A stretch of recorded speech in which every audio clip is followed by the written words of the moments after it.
চেঙা সমষ্টিৰ ৰহমপুৰত ভয়ংকৰ নাও দুৰ্ঘটনা ব্ৰহ্মপুত্ৰ নদীত নাও ডুবি নিৰুদ্দেশ 4জন যাত্ৰী বৰপেটা জিলাৰ চেঙা বিধানসভা সমষ্টিৰ অন্তৰ্গত ৰহমপুৰত এই মুহূৰ্তত এক ভয়াৱহ পৰিস্থিতিৰ সৃষ্টি হৈছে ব্ৰহ্মপুত্ৰ নদীত এখন নাও ডুব যোৱাৰ ফলত 4জন যাত্ৰী নিৰুদ্দেশ হৈ থকাৰ খবৰ পোৱা গৈছে জনামতে ৰহমপুৰ পাৰঘাটৰ পৰা দক্ষিণ পাৰস্থিত চৰ অভিমুখে যাত্ৰা কৰাৰ সময়তে মাছ নদীত এই ভয়ংকৰ দুৰ্ঘটনাটো সংঘটিত হয় হঠাৎ নাওখন দুৰ্ঘটনাগ্ৰস্ত হৈ পানীত ডুব যোৱাৰ ফলত 4জন যাত্ৰী নদীৰ তীব্ৰ সোঁতত নিখোজ হয়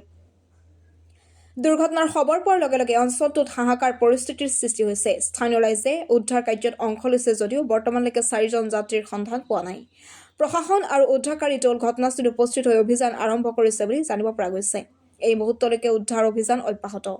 নিৰুদ্দেশ যাত্ৰীসকলৰ সন্ধানত উৎকণ্ঠিত পৰিয়াল এই দুৰ্ঘটনাক লৈ সমগ্ৰ ৰহমপুৰ অঞ্চলত গভীৰ শোক আৰু উৎকণ্ঠাৰ সৃষ্টি হৈছে